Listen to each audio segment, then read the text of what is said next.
구원하는 믿음. 믿음으로 말미암는 의인은 이같이 말하되 내 마음에 누가 하늘에 올라가겠느냐 하지 말라 하니 올라가겠느냐 함은 그리스도를 모셔 내리려는 것이요 혹 누가 음부에 내려가겠느냐 하지 말라 하니 내려가겠느냐 함은 그리스도를 죽은 자 가운데서 모셔 올리려는 것이라. 그러면 무엇을 말하느뇨? 말씀이 내게 가까워 내 입에 있으며 내 마음에 있다 하였으니 곧 우리가 전파하는 믿음의 말씀이라. 내가 만일 내 입으로 예수를 주로 시인하며 또 하나님께서 그를 죽은 자 가운데서 살리신 것을 내 마음에 믿으면 구원을 얻으리니. 로마서 10장 6절로 9절.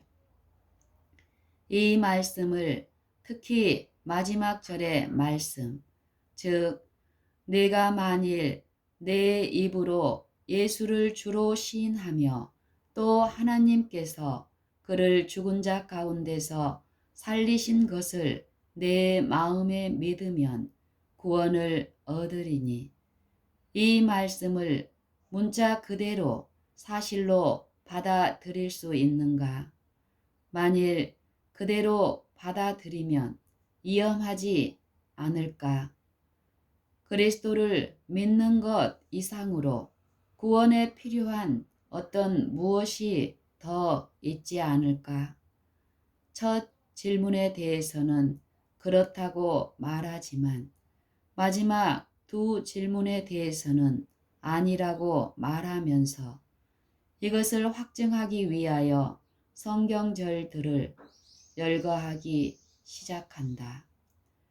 너무나 분명한 말씀이므로 문자 그대로 사실이 아닐 수 없으며 두려움으로 떨고 있는 죄인이 의지할 수 있는 말씀이다. 그 한 예로서 빌립보의 간수의 경우를 들어보자. 바울과 실라가 무자비하게 매를 맞은 후에 이 간수가 그들을 맡아서 지키게 되었다. 그들은 등이 찢기고 발에는 쇠고랑을 찼었지만 밤중에 하나님께서 기도하고 찬송을 드리자. 밤중에 하나님께 기도하고 찬송을 드리자.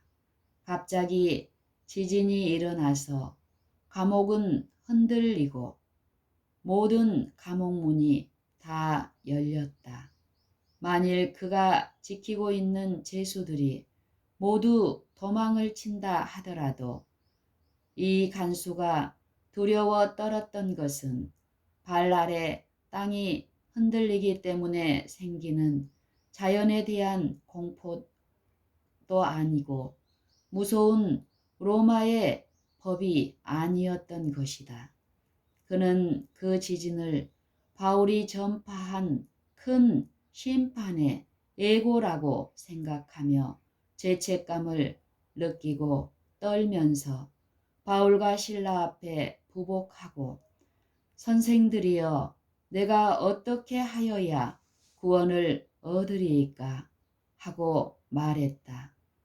바울이 그에게 한 대답에 유의하기 바란다. 이 사람은 너무나 고통스러운 심정에 눌려 있었기 때문에 그를 만족스럽게 했던 바울의 대답은 모든 잃어버린 영혼들에게 구원을 주는 기쁜 소식이 될 것이다. 간수에 찢어질 것 같이 우러나오는 호소에 바울은 주 예수를 믿으라.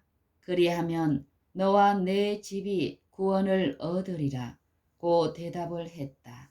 사도행전 16장 31절. 이 말씀은 우리가 바울의 로마서에서 인용한 말씀, 즉 만일 내가 내 입으로 예수를 주로 시인하며 또 하나님께서 그를 죽은 자 가운데서 살리신 것을 내 마음에 믿으면 구원을 얻으리니 라는 말씀과 너무나 일치한다. 한 번은 유대인들이 예수님에게 와서 우리가 어떻게 하여야 하나님의 일을 하오리이까? 라고 물었다. 우리가 알고자 하는 것은 바로 이것이다. 예수께서 하신 대답에 유의하기 바란다. 하나님의 보내신 자를 믿는 것이 하나님의 일이니라. 요한복음 6장 28절 29절. 이 말씀을 금으로 써서 모든 심적인 갈등을 일으키고 있는 그리스도인들의 눈앞에 두고 계속 보도록 했으면 좋겠다. 모순되는 것처럼 보이던 모든 문제가 깨끗이 해결될 것이다. 행위가 있어야 하지만 믿음으로 다 이루어진다. 왜냐하면 믿음은 행위를 이루기 때문이다. 믿음은 모든 것을 담고 있으므로 믿음이 없으면 아무것도 없다. 문제는 사람들이 대개 믿음에 대해서 그릇된 개념을 가지고 있다는 것이다.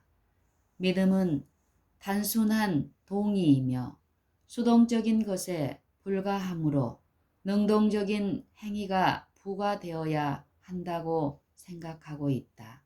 그러나 믿음은 능동적인 것으로서 가장 실질적인 것일 뿐만 아니라 유일한 현실적인 기초가 된다. 율법은 하나님의 의이며 우리에게 구하라고 말씀하신 것이지만 믿음이 없이는 율법을 지킬 수가 없다. 이사야 51장 6절 7절, 마태복음 6장 33절 참조. 왜냐하면 심판대에 설 유일한 의인은 오직 그리스도를 믿음으로 말미암은 것이니 곧 믿음으로 하나님께로서 난 자가 되기 때문이다. 빌립보서 3장 9절. 문제는 사람들이 대개 믿음에 대해서 그릇된 개념을 가지고 있다는 것이다. 그들은 믿음은 단순한 동의이며 수동적인 것에 불과하므로 능동적인 행위가 부과되어야 한다고 생각하고 있다. 그러나 믿음은 능동적인 것으로서 가장 실질적인 것일 뿐만 아니라 유일한 현실적인 기초인 것이다. 율법은 하나님의 의이며 우리에게 구하라고 말씀하신 것이지만 믿음이 없이는 율법을 지킬 수가 없다. 왜냐하면 심판대에 설 유일한 의인은 오직 그리스도를 믿음으로 말미암은 것이니 곧 믿음으로 하나님께로서 난 자가 되기 때문이다. 로마서 3장의 마지막 절에서 바울이 한 말씀을 읽어보자. 그런즉 우리가 믿음으로 말미암아 율법을 폐하느뇨? 그럴 수 없느니라. 도리어 믿음으로 말미암아 율법을 굳게 세우느니라. 사람이 하나님의 율법을 지키지 않는다고 해서 율법이 폐지되는 것이 아니다. 그것은 전혀 있을 수가 없는 일이다. 율법은 하나님의 보좌만큼 견고하고 변함이 없다.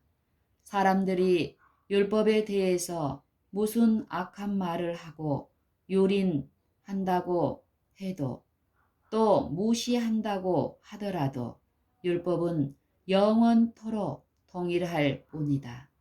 사람들이 하나님의 율법을 폐할 수 있는 유일한 길은 그들이 그 율법에 불순종하여 그들의 마음에 율법의 효력을 상실하게 만드는 것에 불과할 뿐이다. 이와 같이 민수기 30장 15절에서 말씀하시듯 지키지 않은 서원은 폐하여졌다고 말씀하고 있다.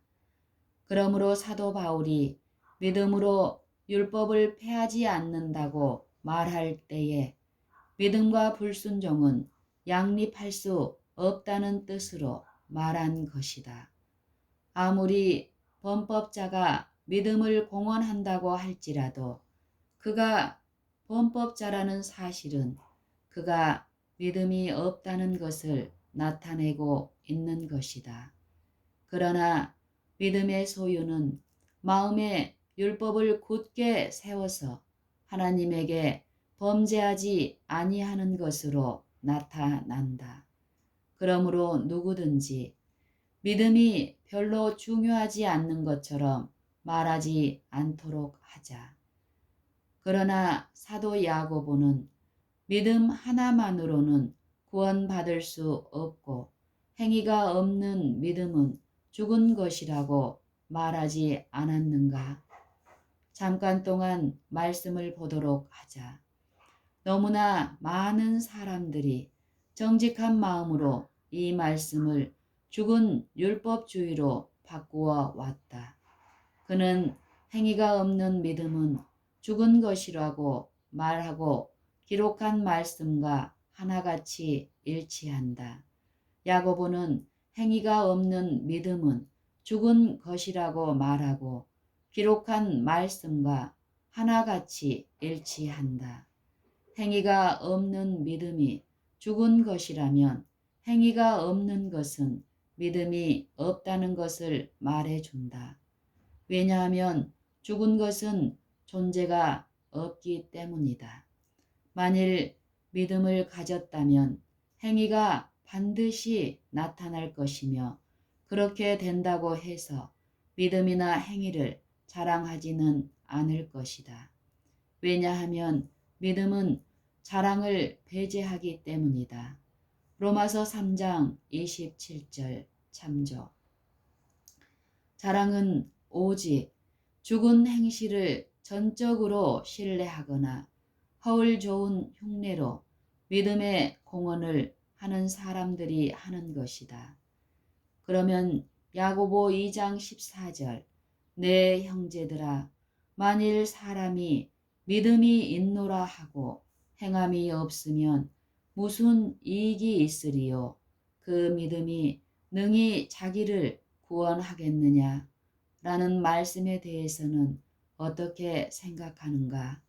물론 있을 수 없는 일이다. 왜 그런가? 왜냐하면 그 사람은 믿음이 없기 때문이다. 사람이 믿음이 있다고 말하나 그의 악한 행위로는 믿음이 없다는 것을 보여준다면 그것이 무슨 이익이 있겠는가? 단순히 믿음이 거짓 공언하는 자들에게 어떤 행위를 이루지 않기 때문에 믿음의 능력을 과소평가해야 하겠는가? 바울은 믿음이 있다고 말을 하지만 그들의 행위로서 부인한다고 말하고 있다.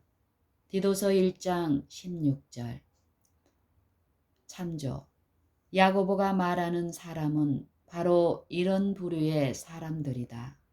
성령의 열매인 선한 행실이 없다는 사실은 그가 크게 공언하기는 하나 믿음이 없다는 것을 보여준다. 그러므로 이런 믿음은 그를 구원할 수 없다.